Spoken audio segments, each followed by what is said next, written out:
Welcome to Effervescent, where we embrace a full circle approach to health. And before we get started, we're going to do 3 mindful breaths, and then we're going to jump right into what we want to talk about today.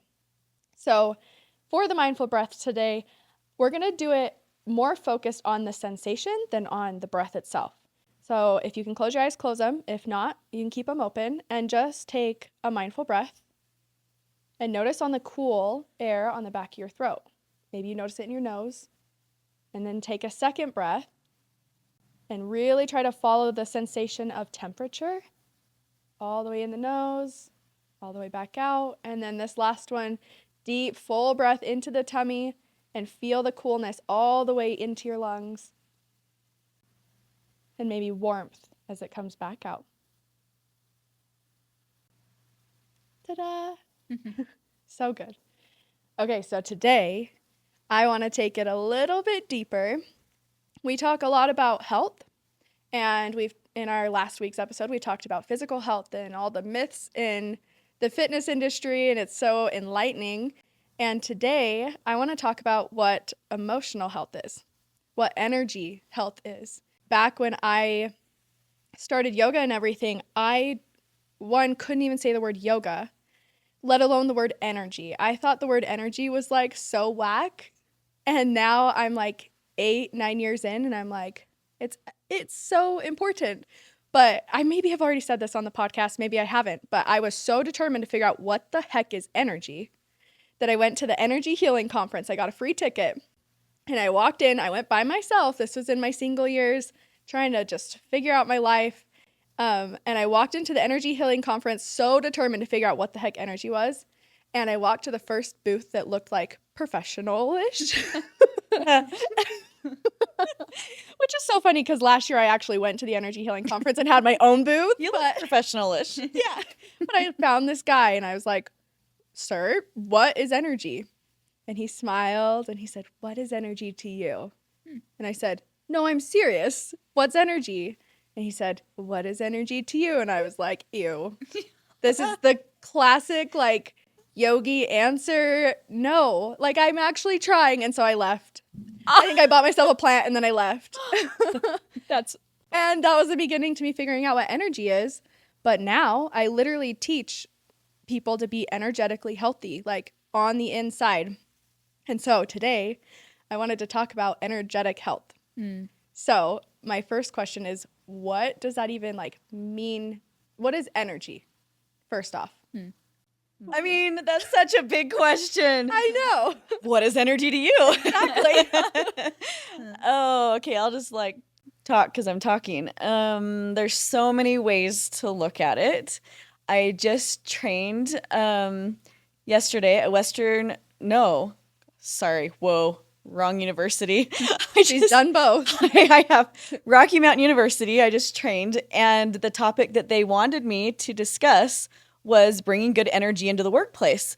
So whereas this word in the past, I think, has been so woo, it's now more accepted in different areas of our life, to the point where you're going to have a respected university have me talk and train to a class about it. Wow. And it really is everything. And I'll just use that example. Imagine if you go into the office and you have 3 people in the office and they each walk in. Say the first person walks in with a big energy. And sometimes I do this where I almost have too much energy and I can overwhelm a room without even meaning to, because maybe I have a lot on my mind, and it's not even negative. It's just I have a lot of big energy walking into the room. And then you have somebody else that walks in and you barely notice that they walk in. And it's not even that it's not because you don't want to notice them. It's just that they have a more quiet energy or a softer energy. And then somebody else walks in the room and say they have an angry energy. And they are emotions, but emotion is energy and energy is emotions. Mm-hmm. Those 3 people sit down together to get something done for the day, and each person affects the other. So one word that's cool in performance psychology is called emotional contagion. And basically it's contagion, like you're going to be sharing a cough or a cold or anything just like that, but emotional. And it's a very real thing that whatever energy we bring into a room, it can spread and affect other people. And it's research based. So that's so cool that it's research based, because like we feel it Yeah. We all have the people in our lives that are like, when I'm with them, I feel drained. Or when I'm with so-and-so, I feel better and I have no clue why. We just sat in the car in silence, but I just feel better. Like we all have people like that. Were you going to say something? I could say a lot of Say it. things. One, if I want to talk about or want to answer your question, again, it's so hard to answer, but I guess I'll talk through what my brain thinks about. When I think about energy, I have learned a lot about even the physical side of energy and how to prove what energy is. Because what bothers me a lot is I listen to a lot of like different health podcasts and world renowned experts of things that are just now like talking about studies of breath work and energy healing and all these things. And it's like, you think about Eastern medicine, and it's like these people already knew all of this stuff. Thousands of years of work. And so my brain goes two places. My brain goes one to almost frustration because it's like it's real and we all feel it, as you guys said. Everyone knows what it is, and yet it's barely being accepted here. And I have some people that I'm friends with that like if I even say the word like energy, it's like really off-putting. Some honestly think it's like actually devilish. I do not believe that. I will say that right now. I did though. Yeah, I did exactly. before. And I think that, and to each their own, which is totally fine. Clearly we are, we believe in it. Anyway, so that's where my brain goes. But in terms of what energy is, I try and learn things also through like the logical, analytical side. And I looked into quantum physics and the quantum realm, and everything is vibrating, okay? Everything that we look at, that we breathe in, everything has an energy to it. And the vibration is creating an energy. So if you think about your body, like you are vibrating, and I truly believe your emotions almost vibrate out of you, and you can feel that, and that's like actually proven through science.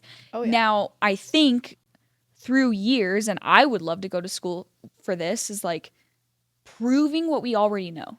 Proving what we already know of, like, if someone walks into a room and they're angry. It's been studied. Well, yes. So mirror neurons. Yes. That's what it's about. Is our brain can pick up on what energy you're bringing in, and my brain will start to try to reflect what you're feeling. It's how we empathize. It's like the scientific side of empathizing. Yeah. So it really is. It's, you're sharing it. My mirror neurons in my brain are picking up on what's going on with you, and then I start feeling that way. And that's why, in my opinion, if we are aware that this is happening and then become aware of how to ground and meditate or to let go what is not ours, or shield our energy, it can just build up, and it affects us in ways we don't even realize. Yes. Can I say one more thing? I Sorry. cut you off. No, you're good. I've heard this argument, and I almost want to like ask you about it. Do it. The argument of energy and picking up on people's vibes is just us being really aware of people's like microaggressions and physical things, if that makes sense. So there's a lot of people that are like, oh, I don't believe in that. It's just like we're wired to be really in tune with like tone of voice or microaggressions on their like face and stuff. And I don't believe that. I think it's way deeper than that. But oh yeah, what do you think? What are my thoughts on that? Yeah. I mean, I totally love micro expressions. Like the show Lie to Me on Netflix. Yeah. It's so old. Like I loved that show because it is being aware on a surface level. But if you want to get into the woo, they say that, oh, how deep do I want to go with this? They say that it starts physical. So people like start noticing micro expressions and they're like, oh, it's just that. But that's just the starting point. Same with like, if you feel like you see a lot of like 222, 333, that's being clairvoyant. But clairvoyant is like one of the sixth senses. It's where you're able to see more. Like being intuitive. Yeah, basically. being intuitive. And it starts, before you're getting these answers in your dreams and being so intuitive, it starts with seeing patterns. It starts with seeing micro expressions. So like, yes, I believe both are true. Like to some, that is how they do it. Like Dad. Okay. Yeah. Dad's very much like, it's a gut feeling. There's no woo to it. It's a gut feeling. And to him, that's his belief, and like then it's true. Yeah. But if your belief is different, I believe what you believe to be true is. Is true. Yeah, Yeah. exactly. Me too. And Yeah. I think a lot of it's language too, right? If the language Yeah. is that's how he expresses. Yes. I just feel it in my gut. You know, that's for him, that's his language of expressing whatever that is inside of us. Yes. And then some people you say, I mean, there's a million ways to say it. And so I think it's important to respect other people's language and realize that some people are going to sound more woo and some people are going to sound more science and some people are going to sound whatever, but realizing we're all in this human experience and we all have our own language to try to express it. And there's not right or wrong. It's just supporting the energetic journey of what this thing is called life. I know I just got way deep. But. No, I actually 100% agree with you. And I think it's really rare for people to talk about opposing beliefs with neutrality. Me too. And it's just that. It's like everyone believes something different. Yet, like, I always think of religions, specifically like Hindu or Buddhism, and then there's Mormonism, and then there's like all Christianity. All these different, completely different, the ones that believe in multiple gods, the ones that believe in one God. But like, if they believe it, and some people aren't going to like this, and that's okay. I also respect that. But if they believe that in the multiple gods and they have dedicated their life to being a good human and connecting with source in whatever way that means to them out in wherever they live, I believe that that's beautiful. Yeah. Like it's not a one size fits all. It's the language that they were taught, because we're all at the end of the day, I believe, seeking joy, love, connection. It's core truth of what it is. And there's just core truths in all of them. Yeah. Yeah, and even to take it a step further, even if you take a group of people in a same religion, regardless of the religion, they're going to interpret it differently, live it differently, feel more strongly about certain aspects than others because of who they are and their own experiences and culture and background. And, you know, so it's so different. And I think, once again, it comes back to having compassion for a person's journey. Mm-hmm. Yeah. Yeah. Especially spiritual side, like, the only person that's going to know how they feel is themselves. Exactly. Like, how can you argue? Like, I don't know. You have to work hard at that, even. Yeah, I almost find it funny, I think, to argue what somebody else's lived experience is, and people do it. Religion, that can be with fitness, what works for them, what doesn't. That can be for literally anything. Yeah. I love it. I also love that we get to do this podcast together, because there is a respect for like all people's beliefs, and I'm grateful. I was gonna say, I think that's actually, if we boil it down to one of our core missions, I think we are so open and just wanting to get to the core truth of living, of it all. Yeah. And I love that. Yeah. We all just want to feel effervescent. Mm-hmm. Yeah, I think, you know, if you look around, people are so good at recognizing the differences. Yeah. What are the gaps? What are the differences? How do I not fit in with this person or that group or whatever? But if we can be strength-based and we can focus on similarities. And so that's why I love things like music. It's a universal language that people, no matter if you don't even speak the same language or not, you can feel the energy of music, and it can be uplifting. You can choose music that's not energetically uplifting as well too, but same thing, you're like smiling. You don't have to know somebody, you don't have to be the same culture or whatever to recognize a smile is joy and it's warmth and it's now I want to flip on it can also be used, you know, so, but I'm doing exactly what I'm saying not to do. See the negative. Yeah, but I guess, okay, so here's my point. Let's look for the things that are base truth, which is we all, I believe, most of us are here and want to feel joy. We want to feel peace. We want to support the people that we love. We want to feel acceptance, and we want to feel growth. These are human nature things, and if we can look at other people that we don't know in that way, then we'll feel more naturally bonded to them instead of looking for the gaps. Yeah. Mm-hmm. Yes. I was actually thinking about this last night. I was like, hey, how do I explain something so big so simply, you know? And I was actually just sitting in the shower and the water was running, and I was just like meditating, I guess. And the question came to me, well, what is having a healthy body? And to me, having a healthy body is being able to move Mm-hmm. and understanding that not everybody can. Like if they don't have some limbs or if they are paralyzed. But my belief is like movement is health. The ability to breathe, like just feeling like there's freedom in the body instead of all these like rigid, like stiffness.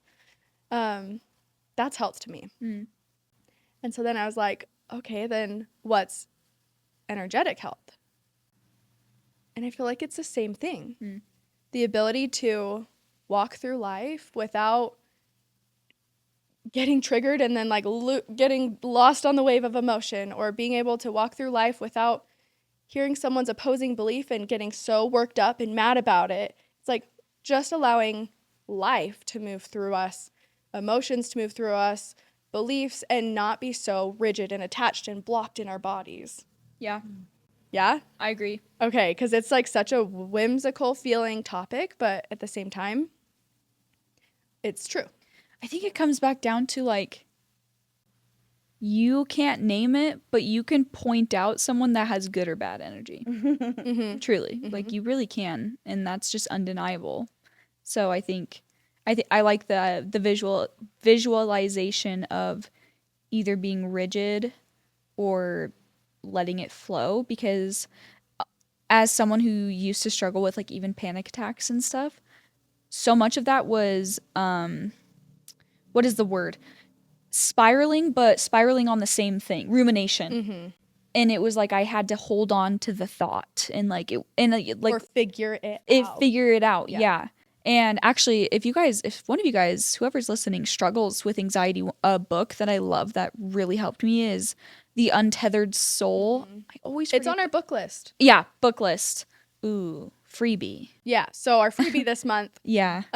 we're going to link it in the show notes, but there's a book list that you can download, and it has books on physical health, mental health, and emotional health, and The Untethered Soul is on there because we both put it on there. Yeah. Yeah. So that one's super good for anxiety, but basically it does talk about letting go of thoughts, which now that I'm talking, I'm sitting here like, okay, mom is technically mind, right? You know, we all have like these categories. Obviously, we talk about all the things, but that also has to do with the mind so much. Like it's so entangled with each other.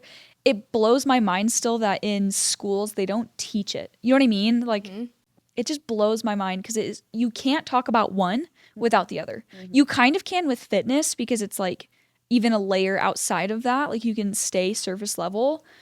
And yet the more you go into personal development, even through fitness, you realize, oh my gosh, fitness has nothing. Okay, some of it has to do with like, how good do I look on the outside? But then it's like, that's really not what it's about. How do you feel? That's what it's about. Mm-hmm. And that's ultimately what I was wanting to get at is like energetic health is, do you feel good inside? Because you can have the perfect body, whatever you want to call it, and feel like crap. Yeah. You can put on a front even and look like you're okay with your life when someone asks you how you're doing, like, we're good, home's great. Yeah. But on the inside, like, you're not. Mm-hmm. And it really comes down to how you're feeling. I actually saw this a lot as a CNA. You could tell, kind of like what you were saying before, of like you can tell when someone feels good and doesn't. Yeah. I would see people on their deathbed, and I remember a specific guy who was just angry at the world, yelling all night at the wall. Like his family wasn't there, but he was still yelling at his wife, and he was just so angry up until the moment he died, like the moment. And I remember just thinking like, he never let it go. Wow. His wife's not here, and he never released that or talked through that or cried about it. He held it, and that is an energetic block. And that's really what I teach people about, is how to move through energetic blocks, because we all have them. Mm. We all have hard moments that happen in our life, and then it creates a little tightening or a little fear, like your panic attacks, and then holding onto the thought. But like, to really be healthy is to also be able to let go emotionally, Yeah. and energetically. Yeah. So, I want to talk about, Can I say one please. thing before? Yeah.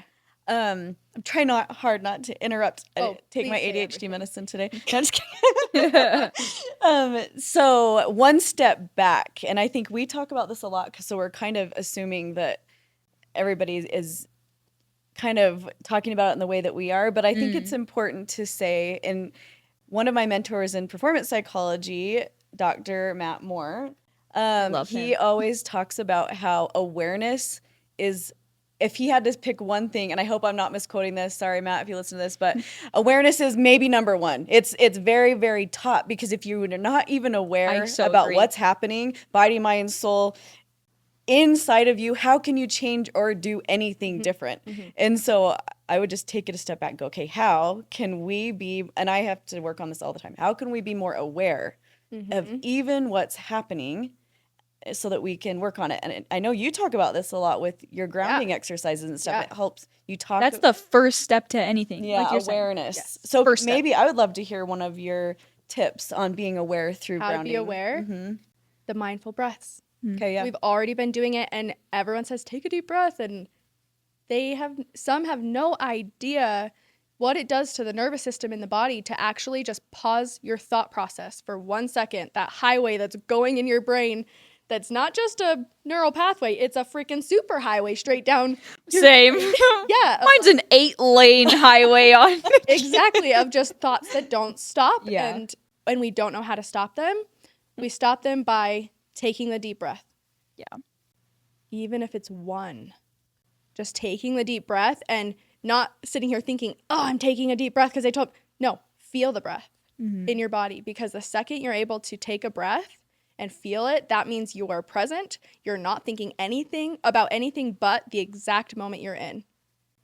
And then that is where change happens. That's where healing happens. So many people think healing happens in the future. If I do all these things, then I will.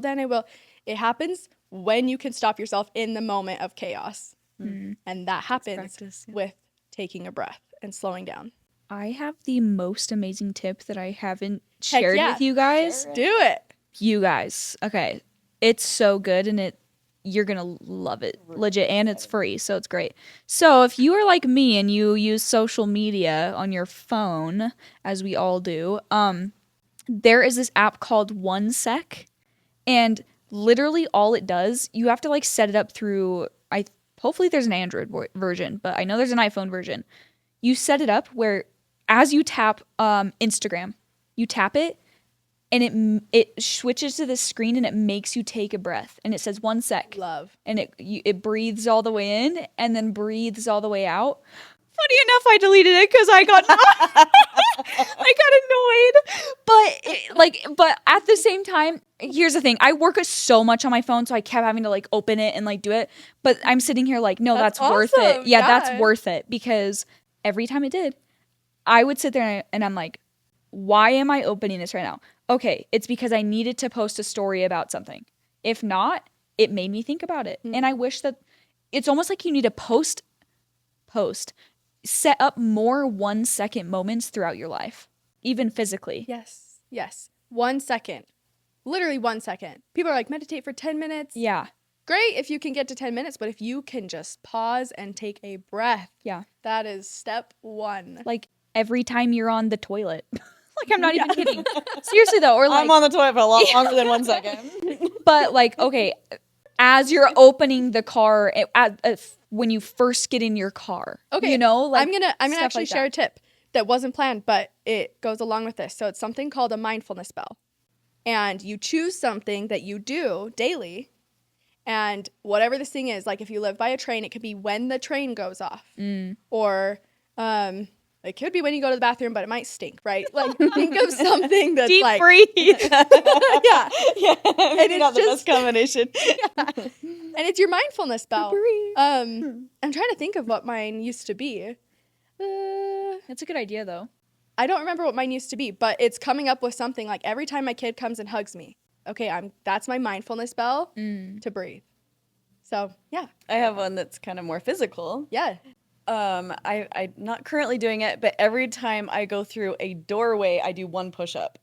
Okay, so No way. what? I'm not currently doing it, but my arms have always felt the weakest out of anything. And Really? I'm like, I can't do 5. I can't do a push-up. I can't do 5. I can't do 10. And so I'm just like, okay, I'm just gonna do 1. Like, drop and do 1. I like that. And it's just kind of was a game. I'm not currently doing it, you can tell, but No. What?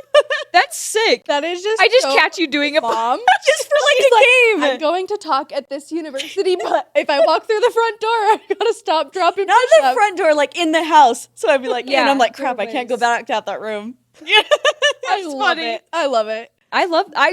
actually, that's like a phenomenal tip. I'm not even just, It's just kind of a fun way to like, oh, I'm just gonna do 1. I can only do 1. So I that's love what I'm that. doing. I think, that's so funny. great. I really On my do. knees. No. I love that you always have something that just shocks us. So much you're learning about your mother.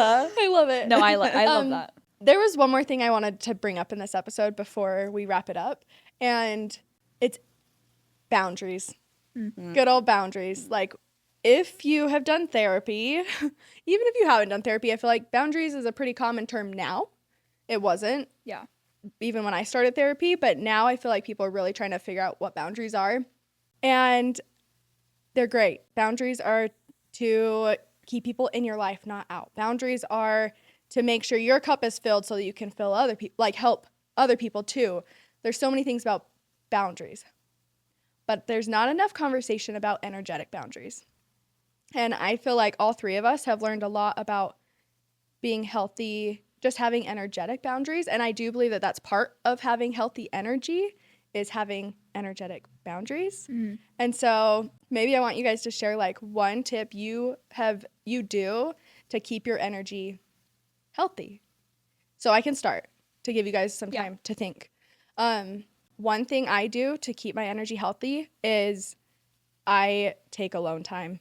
I have it in my calendar every single day to try to take mine is 30 minutes, or actually it's an hour alone, but being alone and not scrolling on my phone has really taught me who I am and how I feel when I'm not around other people's energies and around oh, my sisters, oh, it's so exciting. Oh, now I'm with Cam and holy cow, his energy is so powerful. And there's just people all the time. We're always exchanging conversation, which is also energy, but being alone has helped me get to know myself and know what I need. So yeah, what are things you do to feel healthy energetically or set energetic boundaries? Yes. I have to work on this a lot. I am naturally kind of tap into people, especially that I care about and I'm close to. Yeah. So as a mom of many, it's really hard to raise your babies and you're trying, your mind is bent on energetically understanding them from even before day 1. And then they go throughout their life and you try to support them and not control and all these things. And then they get to a point that they physically leave your home. And I'm right before where Hallie's going to move out and go to the University of Utah in a few months. And I think, here goes another one. And then I have only one left with a few years. But what I've had to learn, and I could talk for an hour about that transition. But what I've had to learn is that when my kids are, especially when they physically leave your home, I need to release the energy of trying to help them all the time, trying to fix them, trying to give them all the answers, trying to these things that you condition yourself to do while they're young. I have to remind myself, I love them, I did the best that I could, and I release them to go explore on their own. And so when they come to my mind, I almost send a quick prayer to them. I love you. I hope you're good.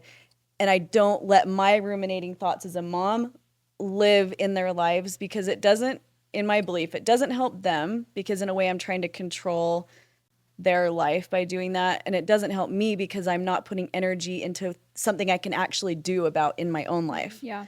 It's hard. It's so hard. But It that's is. one way I've had to practice with energetic boundaries in my family. I really love that, and I'm going to plug something a Yeah. little woo-woo. Yeah. Because what you're doing is also something people do in meditation called cutting cords. Yeah. Yeah. So if you feel like you're listening and you're like, oh, I need to do that with my kids or my spouse or Or an ex-boyfriend or your like exes, if they're coming to your mind and you're like, what Yeah. the heck? I don't care. legit. Yeah. Or your parents, Mhm. like anyone, or a random person that gets mad at you at the store and you have to like let it go.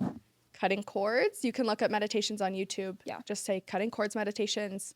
And yeah, it's very, very, very helpful. But I love that. Thank you. Yeah. What about you?